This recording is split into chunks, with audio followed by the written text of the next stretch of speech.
When you think about building a new country, you probably picture the brick and mortar stuff, right? Like drawing solid borders on a map or maybe printing some fresh passports. Yeah, exactly. The tangible architecture of sovereignty. I mean, that's how nation building has worked for centuries. Right, but today we are doing a custom-tailored deep dive into a stack of sources that, well, completely flips that playbook. We are unpacking Somaliland's May 2026 diplomatic integration with Israel. Which is a genuinely fascinating shift. Definitely. But before we get into it, just a mandatory disclaimer for you listening. These sources contain some highly charged political perspectives from multiple sides. Emphasizing this, we take absolutely no sides, we don't endorse any viewpoints, and we are simply impartially reporting the ideas contained in the original materials. Right.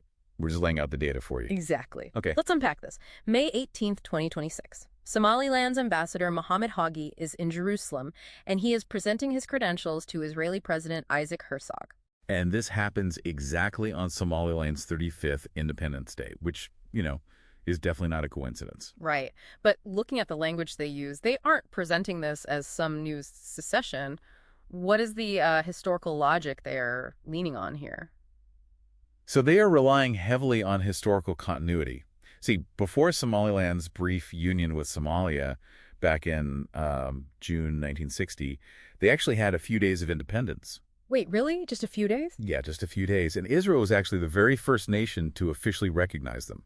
So by pointing back to that specific moment, Somaliland's leadership frames this modern move as just reactivating a prior state-to-state relationship. Oh, I get it. It's like claiming a grandfathered-in subscription.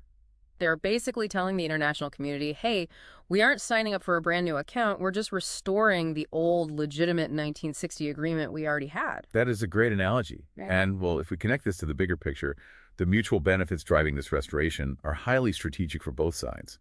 For Israel, formalizing this relationship secures a crucial foothold in the Red Sea. Right, near the Bab el-Mandeb Strait. Exactly. It's a vital maritime choke point that has been heavily threatened by Houthi insurgents recently. Yeah.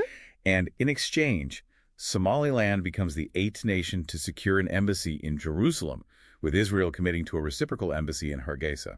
But securing friends abroad seems to have, immediately sparked fires at home and right next door.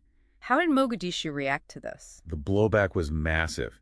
The federal government of Somalia in Mogadishu, along with the OIC, forcefully condemned the integration. Because they view Somaliland as legally part of Somalia. Right, exactly. So a foreign power establishing a formal embassy there is viewed as a direct assault on Somalia's territorial integrity. And we're seeing intense domestic crises too, right? In the western city of Borama, the sources